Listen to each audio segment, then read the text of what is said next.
Thank you for taking your time to listen to my presentation. Well, you can see the research topic on the screen. It's reading Xuanji, Reimagining the Past, Reconstructing a Now and the Future. So before I start to talk about my research, I want to introduce Xuanji briefly. Xuanji, a female poet in Tang Dynasty, was one of a few female celebrities in ancient China whose names are still known by people today. Here, I want to mention that incomplete biography is really common for women in history and women in nowadays, and maybe for women in the future. This phenomenon, I take it as a form of violence against women. I mean, which the women's life story, their experience are always simplified or even erased from the history. And so that's why I want to focus on Yu Xuanji and her story and present it to this conference, Elimination Violence Against Women. For Yu Xuanji, despite of the tendency of the history that tend to ignore women's story, her story had never been forgotten, but being shared and reinvented. I think it's mainly for she lived a short, dramatic, and controversial life, and she had multiple identities. For example, losing her father at a young age, having unrequested love for her teacher who was 30 years older than her, being a concubine and getting divorced, being a famous poet and a Taoist leader, a traveler having multiple sex partners. Later, actually, she was stigmatized as a sex worker because of that. And she had a same-sex relationship with her server, and she died because of a death penalty for murder. So I beg for your attention that this is a female who lived almost 1,000 years ago, and that time there were not much space for female who didn't want to be a mother or a wife, but she lived a life like this. So it's just impressive and unforgettable. About my research, initially I just tried to do a patchwork to provide my audience a more complete biography of this female poet. But after I review the literatures, I steer my direction. I take one step back, and here are three focuses of my research. The first one is I want to question the nature of history, and I want to appeal to people to use interpreting and imagining as a tool to study history, rather than solely restoring the history. And the second one is I scrutinize literatures and performing arts about Yu Xuanji after her death. And this research actually points out that the binary between past and now, between now and then, can be a falsity. And the third one is this research also draws implications for future studies.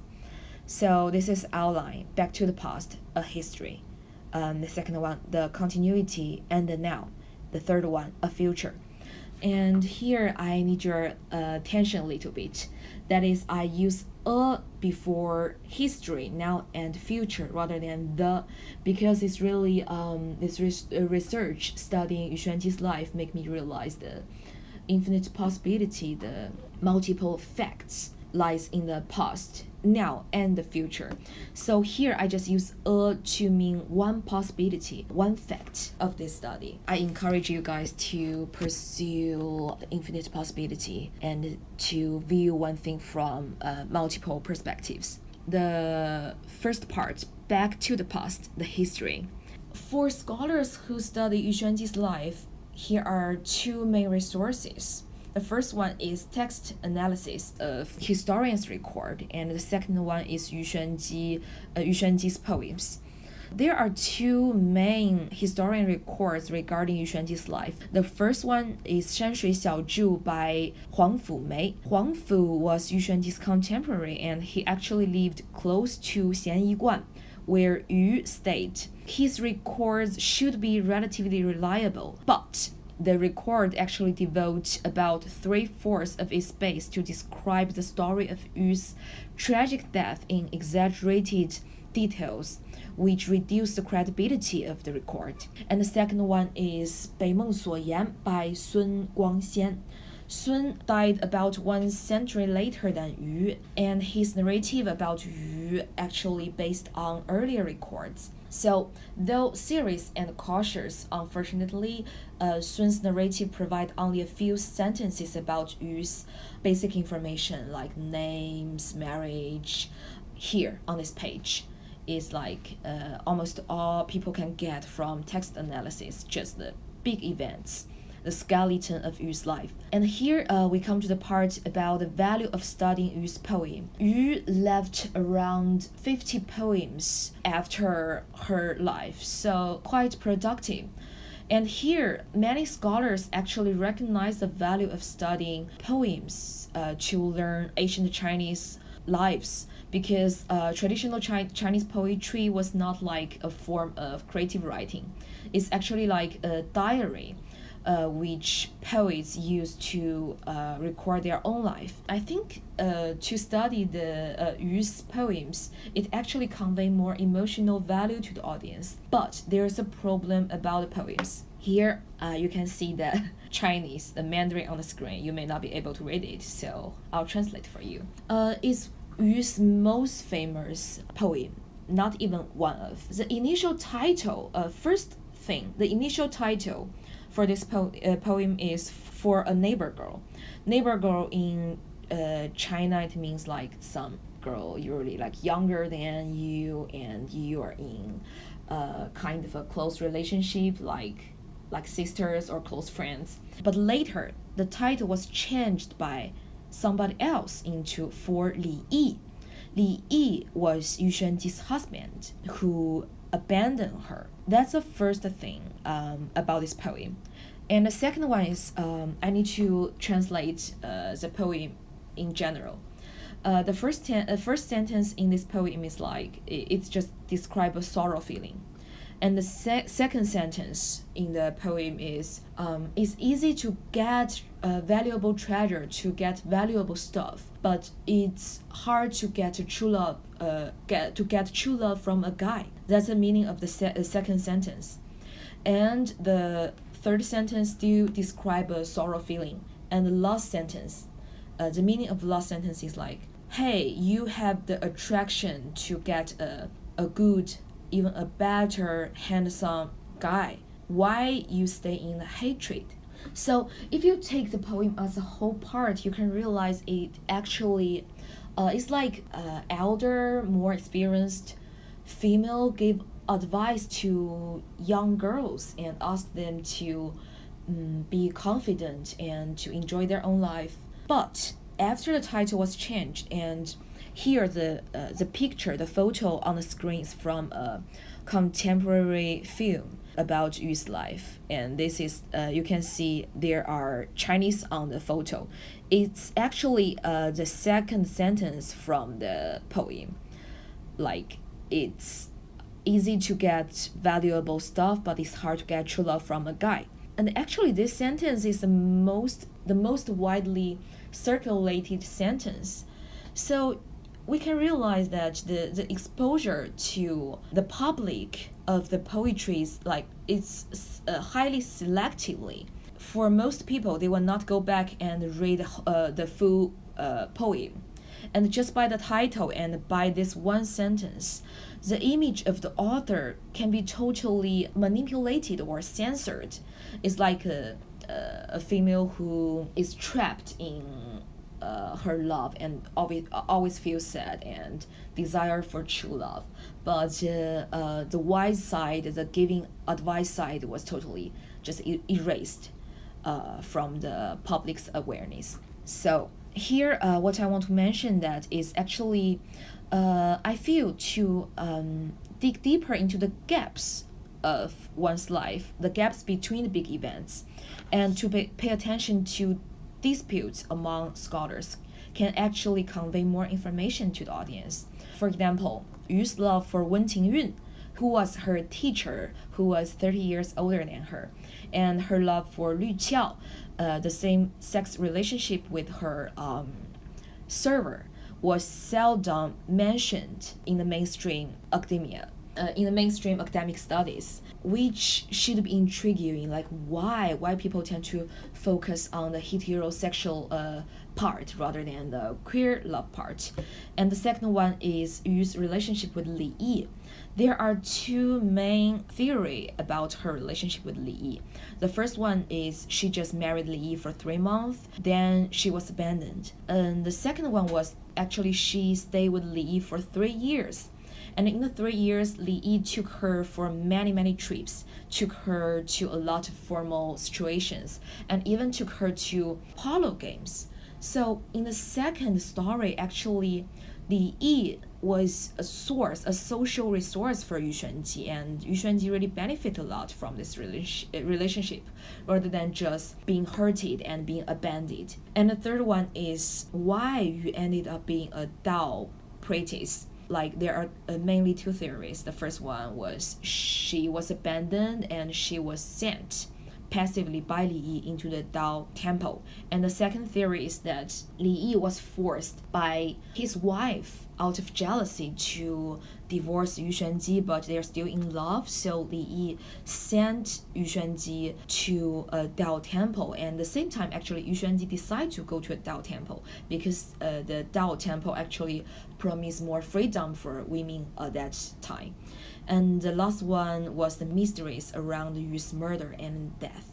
It's just like a description of her murder, her same-sex lover was just so over dramatic, and it actually like the motive was just like two aspects. The first one is out of jealousy, and the second one is because she lacked sense of security and her lover want to leave her. But both were just like over dramatic, and actually I feel the reasons that Yu committed a murder was not enough. And there's another fact that is in the law in Tang Dynasty. If a owner kill their server, kill their the slave at that time, the owner, they didn't deserve a death penalty. So why Yu was killed? It's also intriguing. So here is a quote from the sociological imagination that here other historians are beyond history. They lost often fruitfully so in trans-historical vision of the coming doom or the coming glory. Now we come to the next part, what now?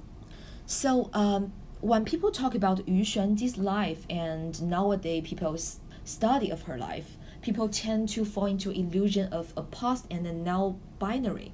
Like, okay, Yu Xuanji's life at that time was miserable because that time the society tend to suppress women, but now it gets better. But if we read history, it really doesn't work in that way. First of all, the time in Tang Dynasty was not that bad. Why do I say so? Because the Confucianism is actually a dominant school in Chinese culture, which puts expectation for women to be a good daughter, a good wife, a good mother. But in situation like that, Taoism and Buddhism actually serve as an alternative reality for living beings, especially for women who didn't really want to be a good wife or a good mother.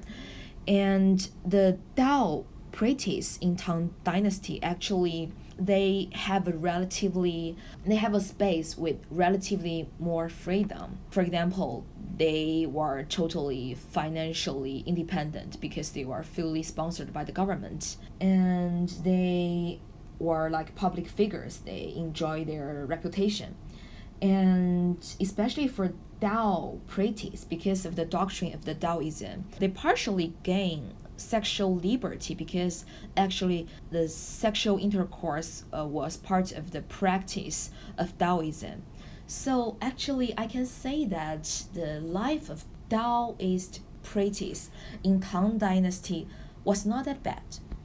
And here it is since the Song Dynasty that many scholars have redefined the Tang priestesses as courtesan or semi-courtesan, and they start to stigmatize them with great judgment. Till today, the facts here may not be the fact in Tang Dynasty, but the facts constructed all along the history. It's a fiction that is so real that we tend to take it as a fact with solid evidence. Here, I just want to rethink about the past and now binary, and to rethink about like the how people's identity, how the so-called facts are constructed, not only of one's own time, but actually all along history. So that's the second part, and now we come to the third part. What then? I want to give a few implications for the future studies. The first one, actually, for the first implication, I combine the history and the what now part. It's like the history, no matter how much text we have, we still need to be cautious. And I appeal to people to use rethinking and reimagining as a tool to learn history rather than just restoring. And the second implication I want to mention here is about queer death. Because I realized that like most narrative about Yu's life were trapped in the normalized heterosexual framework, like her love for her teacher and her love for Lü Qiao was simplified and even erased. But why? And actually, as I read more and more literatures, I realized actually Yu enjoyed cross-dressing art, and she wrote a lot of poems from males' perspectives. Those are all things which are intriguing, but is still ignored by the mainstream scholar. The third one, it's I just call people's attention on the social and cultural imagination on women. Take jealousy as an example. Like in Yu Xuanji's story, we can hear like Li Yi's wife forced Li Yi to abandon Yu Xuanji out of jealousy. Some people say Lü Qiao actually seduced Yu Xuanji's lover out of jealousy, and some people say Yu Xuanji murdered Lü Qiao, her slave, out of jealousy. As if like jealousy is really like a sin of women, like a primary motive for women to do a lot of crazy things. But for me, I think it's really a prejudice, and why people thinking that way deserve our attention and further study.